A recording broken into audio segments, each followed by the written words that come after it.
Ang kalendar ng Kongreso at Senado, sila lang ang gumawa niyan. Kung kailan sila magre-recess, kailan sila magtatrabaho. Sila lang yan. Rules lang yan, calendar lang yan ng Kongreso at Senado. Okay? Pero, yun pong recess or temporaryng bakasyon ng mga congressman at senador, ang sinasabi doon ay doon sa paggawa ng batas. Recess sila, bakasyon sila. Babalik sila sa June 2 pa eh. Di man tagal, ano? After election pa. Inulit ko yung kanilang calendar, yung kanilang pagbabakasyon, yung kanilang recess ngayon, yan ay para recess, stop muna sa paggawa ng batas. Malinaw yan Pero itong impeachment, hindi po ito paggawa ng batas. Extraordinary na trabaho ito ng mga senador para gawin silang Senador Judge Impeachment Court. So, dapat kahit naka-recess, buuin nila ang impeachment court kasi ito extraordinary ng senador at hindi yan pwedeng tanggihan. Maniwala kayo sa akin, although may debate dyan, tineteknika, legal issue, ako ang paniniwala ko, may iwas lang sila. Pero sila ay merong obligasyon sa bayan na ito ay asikasuhin, upuan, at magkaroon ng trial. Kahit recess. Kasi sakop pa rin ng 19th Congress simula kahapon hanggang June 30. Obligasyon nila yan under 1987 Constitution. Na sa oras na meron nag-file ng impeachment, kung may nag-file man o wala, pero ang mga congressman nag-endorse, sila yung complainant, sila nag-endorse, kaya mabilis, wala ng public hearing sa Kongreso, direkta na kasi inap na yung number 215. Hindi yan huminadali, yan ang proseso. So ngayon ang Senado, dapat asikasuhin yan. Hindi dahilan ang recess.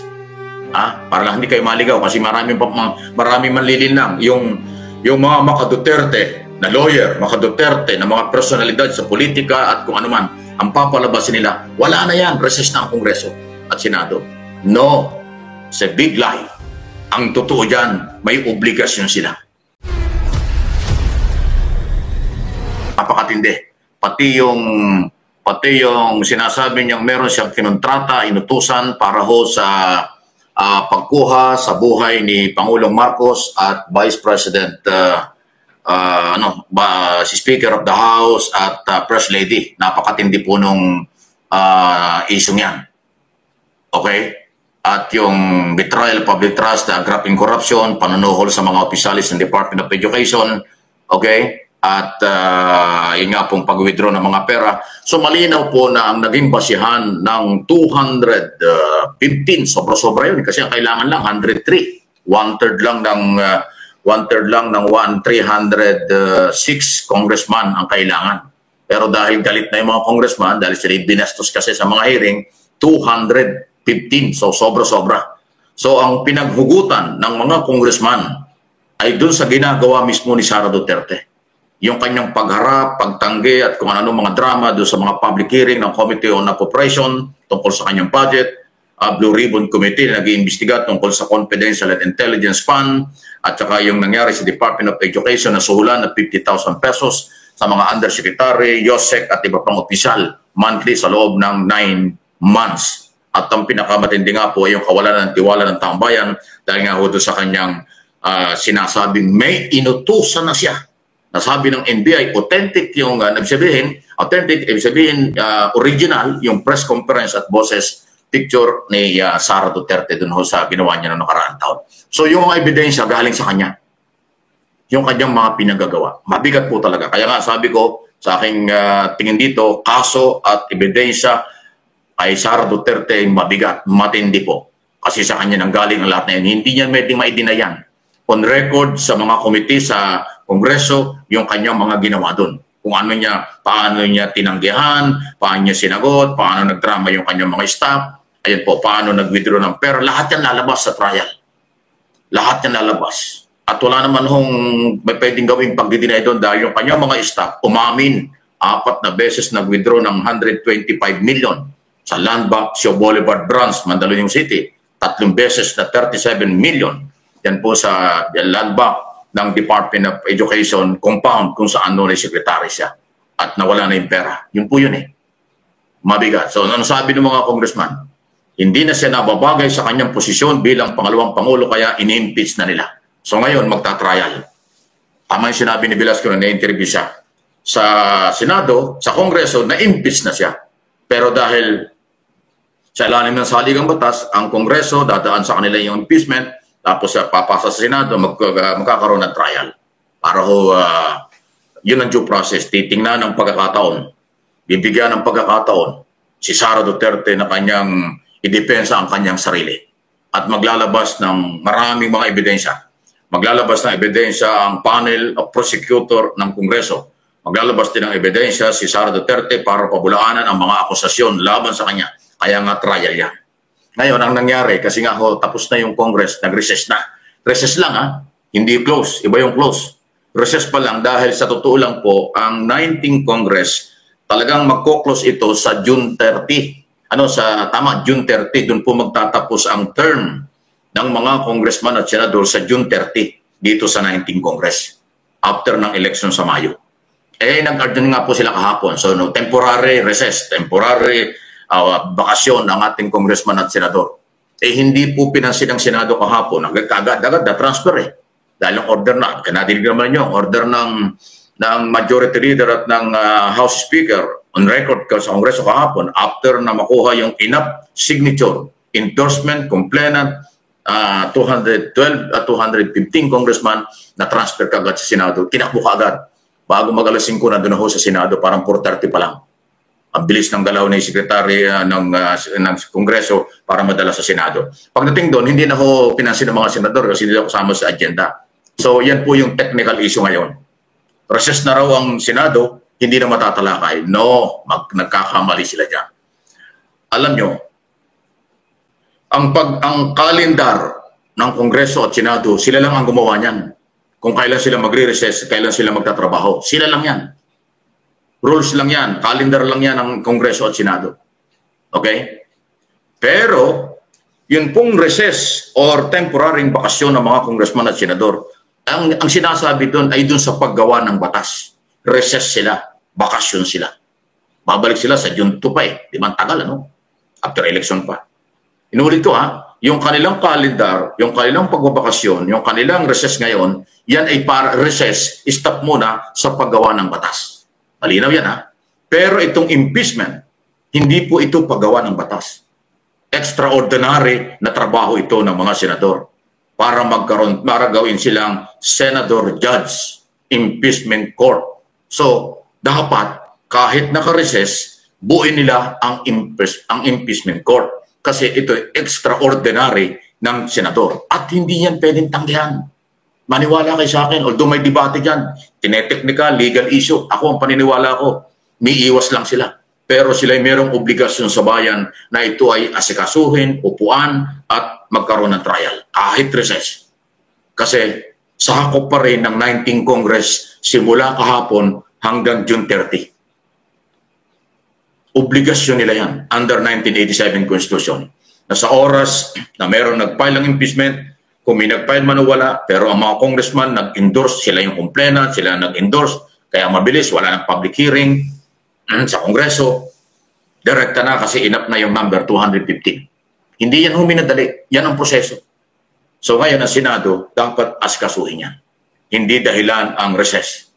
Para lang hindi kayo maligaw kasi maraming manlilin lang. Yung mga maka-Duterte na lawyer, maka-Duterte na mga personalidad sa politika at kung ano man, ang papalabasin nila, wala na yan, recess na ang Kongreso at Senado.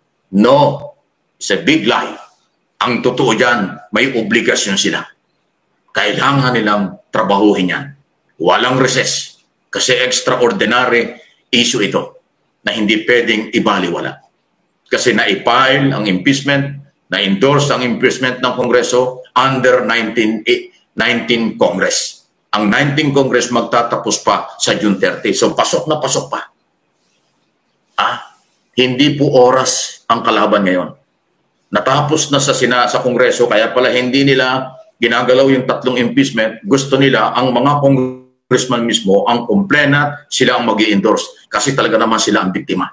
Dahil dun sa attitude, dun sa style at drama ng Office of the Vice President, sa pagharap at pag-treatment niya sa mga congressman during public hearing. Kaya nga ang mga congressman naglakas ng loob na sila na yung complainant, sila pa rin na nag-endorso. At legal yan under 1987 Constitution.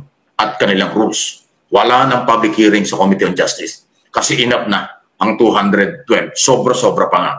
103 lang kailangan, naging 215. So gano'n yung galit ng congressman. Gano'n na ho yung pagkakaisa ng congressman at mismo ang presidential son, Congressman Sandro Marcos, ang nauna sa pagpirma. Number 1 siya. Sunod-sunod na yan. Umabot na ng sobra-sobrang numero. So, dahil dyan, nasa Senado na. Ang Senado ang dapat bantayan. Pero ngayon pa lang po, sinasabi ko sa inyo, hindi pwedeng tanggihan. Huwag technicalin, huwag gawing technical and legal issue. Kailangan sila magtrabaho. Wala sila dapat bakasyon. Kasi ito ay kanilang obligasyon sa bayan. Okay? Sabi nila, kahapon nakadinig ko si Pimentel. Ito si Pimentel talaga parang hindi naman abogado. Hindi ko maintindihan. Sabi niya, wala na yan. Wala na kaming panahon. Junto na kami babalik. Napakahirap gawin niya. Paano mahirap itrabaho niya? Ano gagawin niyo? Mula ngayong araw na ito, hanggang June 2, wala na kayong gagawin. Pinapasweldo kayo ng taong bayan, araw-araw, magkano ang allowance nyo, magkano ang sweldo nyo. Pag nagre-resist naman kayo, hindi naman kinakat ang sweldo, hindi naman binabawasan ang gastos ng taong bayan sa Senado, ganun pa rin ang gastos sa inyo. Tapos ayaw nyo magtrabaho dahil nakaresist kayo. Ito, dala ng pangailangan ito. Ito'y dala ng inyong obligasyon, hindi pala pangailangan. Ito'y dala ng inyong obligasyon na iniuutos ng saligang batas. Kaya sa lalong madaling panahon, dapat mag-resume, mag-convene ang impeachment court led by Senate President. Kaya hubantay natin na Senado, marami mga senador siguro dyan magpapalusot. Iinganyohin ang mga ibang abogado dyan kung sino-sino na mga Duterte. Sabihin, tama na yan. Tapos na. Recess na. Hindi na ako gagalaw yan. No, hindi pwede. Obligasyon nila yan. Sila ang mananagot sa taong bayan. Yung lahat ng re-electionist na mga senador, hindi na ibubuto yan. Pag hindi nila ginalaw itong impeachment, pag hindi sila nagbuo ng impeachment court. At yung mga maiiwan dyan, delikado rin yan sa 2028 kasi hindi makakalimutan ito ng taong bayan. Ito yung due process. Ito yung pagkakataon, ito para humaintindihan nyo, ibukas po nyo ang isipan kahit na laging sarado yan, mga Marcos, mga Duterte supporters, mga abogado man, o kung anumang sektor kayo, o mga vloggers kayo, ito ang tandaan nyo. Ito yung pagkakataon na legal para kay Sara Duterte. Alam niyo kung bakit?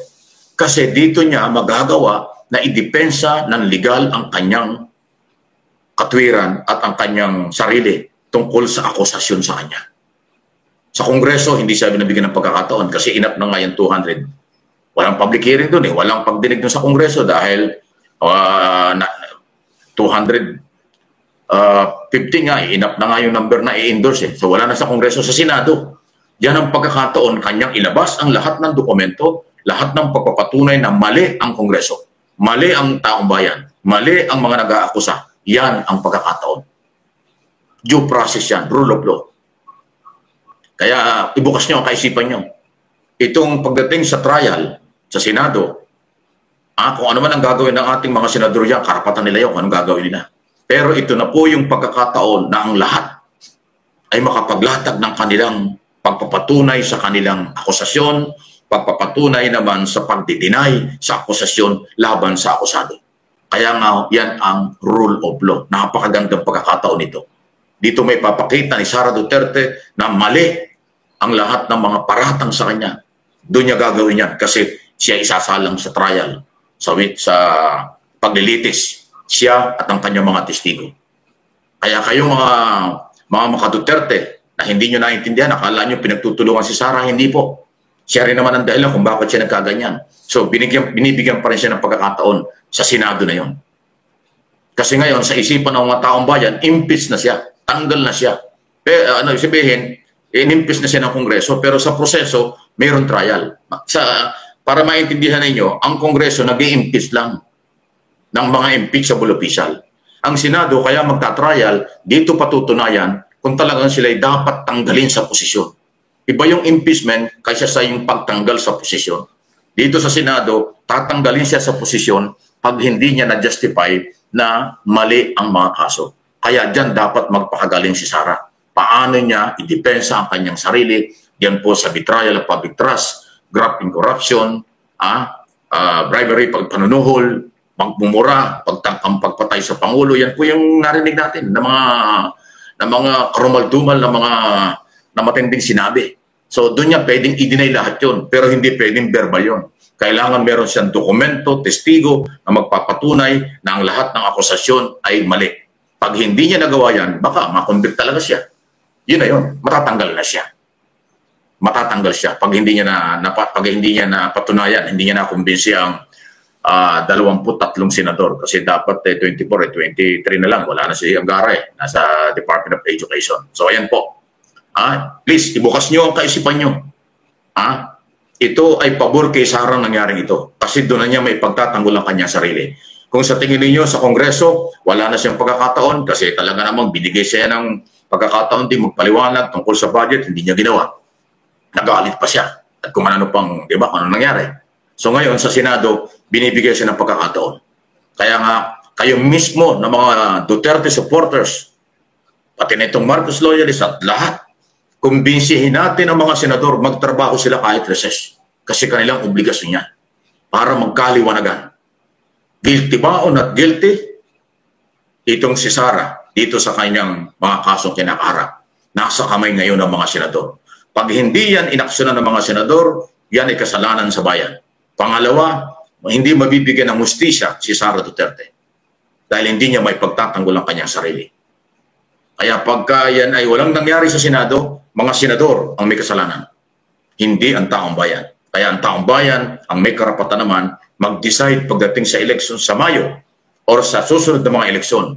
Diyan sa mga senador na yan, mga kamag-anak na mga senador na yan. Kasi diyan sa Senado, pamilya na Ilan ang re-electionist dyan? 12. Yung 3 tatakbong local ata. Si Binay tatakbong mayor ng Makati.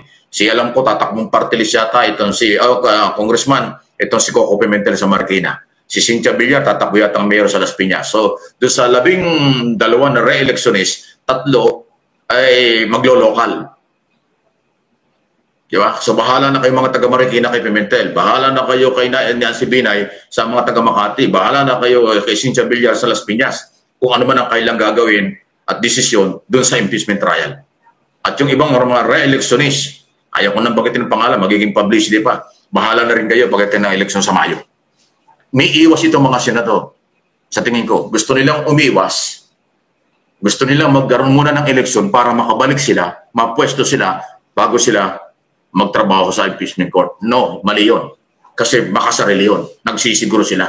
Kasi alam nila na pagka nauna ang impeachment trial at kung ano ang kailang mga desisyon, tagilid sila sa eleksyon. Pwede silang manalo, pwede silang talagang matalo, lalo na kung hindi magugustuhan ng majority ng mga botanteng Pilipino sa national position ang kanilang magiging desisyon. Kaya may iwas sila ron. Pero iingayan natin ang issue niya. Babantayan po ng channel na ito ang issue ito. Kaya kayo mga followers, subscribers at akin pong mga kasama araw-araw viewers dito sa aking mga channel, kasama kayo na ating bantayan. Obligasyon natin silang ingayan, sila ay utusan, sila ay pakiusapan, sila ay bantayan kasi sila ay public servant. Sila ay halal ng bayan. Sila ay merong obligasyon sa bayan. Inuulit ko, ang impeachment ay extraordinary na trabaho ng mga senador, hindi nila pwedeng tanggihan yan. Hindi nila pwedeng i-delay yan. Okay? Dapat nilang harapin yan. Hindi sagabal at hindi dapat dahilan na recess na sila. Hindi. Inuulit ko, ang 19 Congress hanggang June 30 pa after election. So mula ngayon hanggang June 30, 19 Congress pa nakakasako. Ang 20 Congress after election sa July pa yon. Ay ibang issue na ho, ibang composition na ng Senado at Congression. Kaya hindi natin muna pag-usapan.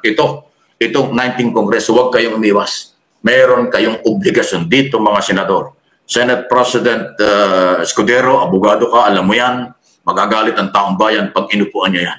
Pag hindi ka gumalaw dito. Ang taong bayan dito at sa abroad at international community sa Senado nakatutok ngayon. Tapos na sa Kongreso. Ang trabaho ng Kongreso, binuo na yung panel of prosecutor, nagtalaga na, lead by Congressman Jing Pilhuistro, magaling na abogada at kongresista. Siya yung maglilid, sila yung isa sa mga abogado na magdidepensa sa kailang kaso against Sara Duterte. So naghahanda na sila. Senado na lang po ang ating aabangan. Okay? Yan po ang sitwasyon. Kaya hindi pa tapos ang laban. Hindi pa tapos ang paghahanap ng katarungan. Justice for Filipino people, justice for Sara Duterte, justice for all victims, Justice for all. Kasi yan ang kailangan natin. Diyan sa trial, malalaman natin ang tunay na katarungan. Sino ang tama at mali. Hindi man korte yan, pero impeachment trial yan. Political, technical, and legal. Pero huwag yung technicalin. Legal issue ang ating pairalin. Bigyan natin ng due process. Bigyan natin ng rule of law na malinaw. Itong trial na ito para maintindihan ng taong bayan. Sa paningin ng mga taong bayan, guilty na si Sara. Sa tingin ng ibang taong bayan, walang kasalanan si Sara. So ang tamang venue, tamang lugar, litisin para malaman kung ano ang totoo. Di ba? Justice for all. Yo, what's up mga tropa pips? Nako, salamat po dyan sa paliwanag ni Sir Mike Abe. Dahil po, malilinawan ng mga kababayan natin dito po sa kanyang video na ito. At malinaw dito na obligado ang Senado na trabahuhin ang impeachment trial ni Sara Duterte kahit na nakareses sila. Kasi nga po, ang Kongreso at ang Senado ay kahit nakareses sila, di ba? Kung merong mga special assignment o special na pagkakataon katulad nito, dapat daw po pala talaga nila itong aksyonan. So yung mga DDFs na mga nagsaya kagad, dahil sinabi ni Villanueva, ni Senator Villanueva na session is adjourned, tuwan-tuwa sila, ang akala yata nila hindi na matutuloy ang impeachment trial. Kapag po naiakit na sa Senado ang impeachment trial mula po sa Kongreso, wala na pong makakapigil dito at hindi po ito pwedeng hindi trabahuhin ng mga senador. Ito po ay kanilang trabaho, di ba? So, naku, tuntua pa naman yung mga DDFs. Akala mo piyesta, akala mo parang alam mo yung parang nanalo na sila at hindi na may impeach si Sara Duterte. Buti na lang pinaliwanag ni Sir Mike Abe yan. Di ba? At yan po yung ang mga DDFs no? Alam mo parang mga uto-uto. Napaka-gullible pa talaga nila sa mga fake news at sa mga disinformation. Kasi katulad niyan, tuloy na tuloy ang impeachment trial pero sila tuwan-tuwa dahil nag-adjourn na daw ang Senado. Kung magkakatotoo po ang sinasabi nitong si Senator Coco Pimentel ayon po sa isang balita, sinabi po daw ni Senator Coco Pimentel, tinanong ng reporter kung pwede ba itong ipasa sa 20th Congress. Kasi magtatapos na ang 19th Congress dahil nga po sa election 2025. Pwede daw po itong ipasa sa 20th Congress. Kanya-kanyang opinion yan, kanya-kanyang yan, kumbaga kaalaman, kanya-kanyang kumbaga nalalaman yan. So, diyan magbabanggaan yan at kung ano ang nararapat at kung ano yung dapat at kung ano yung tama, yun ang masusunod. Kung tama si Senator Coco Pimentel na itong impeachment trial ni Sara ay pwedeng ipasa sa bagong Kongreso at ang mga magiging senator judge o yung mga mananalo na mga senador, kapag hindi po nanalo si Amy, si Bato at si Bongo, at ang iba pang mga kaalyado ni Digong na mga senatoriables, kung hindi mananalo yan at 8 diretso ang lahat po ng senatoriables ni Digong, malamang sa malamang na magkaroon po talaga ng pagkakataon na sa kasaysayan ng Pilipinas, kauna-unahan si Sara Duterte na vice-presidente na hindi umattend sa SONA ng isang presidente. Kauna-unahan yan si Sara Duterte. Kauna-unahang vice-presidente na nagmumura sa kanyang presidente. Kauna-unahang vice-presidente na naging caretaker ng bansa pero pumunta sa BBM resign na rally. Kauna-unahan na vice-presidente na mai-impeach. Yan po ang mga kauna-unahan dito kay Sara Duterte. Kauna-unahan ding vice-presidente na maghuhukay ng bangkay ng dating presidente at itatapon daw po sa West Philippine Sea. lahat kauna-unahan kay Sara Duterte. Kaya po, wag masyadong mag-celebrate ang mga DDEBs. Alam nyo naman, ang bola ngayon ay nasa Senado na. At kapag nagkaroon ng dribble-dribble diyan sa Senado at nagkapalitan na ng mga bagong senador, nako, kung totoo yan sinasabi ni Coco Pimentel, ay nako, baka po hindi na talaga natin masilayan ang bagong umaga ni Sara Duterte na siya pa ay vice-presidente. Siya ang kauna-unahang vice-presidente na mai-impeach dito po sa ating bansa.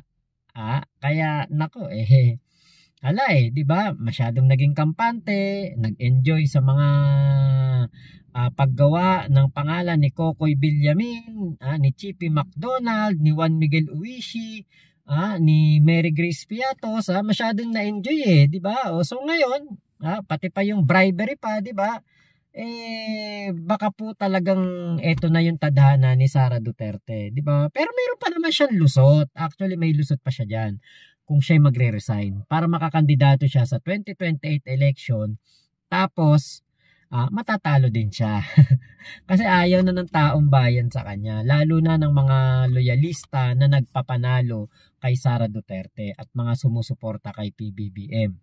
So marami pong may ayaw na kay Sara. Marami ng mga Pilipino ang pumapabor sa impeachment trial ni Sara Duterte. At sana nga po ito talaga ay magkatotoo. Ngayon, dito po sa mga pumapalag, mga nagsasalita ng hindi maganda dito kaya sa mga pro BBM at pro impeach Sara, hanggang palag na lang po kayo. Kumbaga yung pagpalag nyo, puro palag na lang, wala pong mangyayari kundi palag na lang, palag na lang, pero wala pong mangyayari. Katulad ni Pulong Duterte na tinawag na political persecution, etong nangyari na ito kaya Sara Duterte. Hindi ba pwedeng ito ay hustisya lamang para sa mga kababayan natin na sinasabing naghihirap, pero ang kapatid ni Pulong Duterte ay nagbabayad ng safe house na nagkakahalaga ng 1.1 million in 10 days. Yung iba 300,000, yung iba merong 50,000 isang araw sa sa safe house. Doon na lang tayo sa madaling kwentahin. 11 days, 1.1 million, so 110,000 kada isang gabi sa isang safe house. Mas mahal pa sa pinakamahal na hotel dyan po sa BGC. So talaga pong tambalustay. So Pulong Duterte, ito ang tadhana ng iyong kapatid.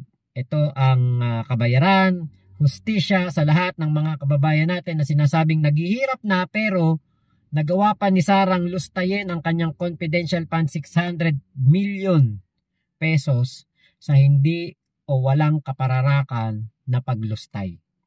So palag-palag lang, pero wala na po kayo magagawa. Ito na po ang nakatadhana, ito ang nakaguhit sa palad ni Sara Duterte na magiging vice-presidente siya, pero hindi niya matatapos ang kanyang termino. So yun lamang po, maraming salamat sa pagsama niyo dito sa vlog na ito ni Sir Mike Abe at sa aking reaksyon. Maraming salamat po sa pagsuporta niyo kay Sir Mike Abe. Sana po ay masubscribe niyo siya, makapag-comment kayo, malike niyo ang lahat ng kanyang video, Mike Abe Opinions at MA Pinoy TV. At dito po sa aking channel, Mac Pablo, sana po ay palagi kayong makalike, maka-comment at maka-subscribe, lalong-lalo na po sa mga bagong dating dito sa aking channel. Maraming salamat po. Ingat po kayo, nasa mang panig kayo ng mundo. Huwag kayong maniniwala sa fake news. Dito lang tayo sa katotohanan. Dito lang tayo sa channel ni Sir Mike Abe. At hindi po kailanman nagkaroon ng pagbabalat kayo. Yan ang nagustuhan ko kay Sir Mike Abe. Straightforward, diretso, walang paligoy-ligoy. Kaya po, suportahan natin si Sir Mike Abe. Yun lamang po. Maraming salamat. Bye-bye. Mama chup chup, labi-labi. God bless us all, Pilipinas. God first.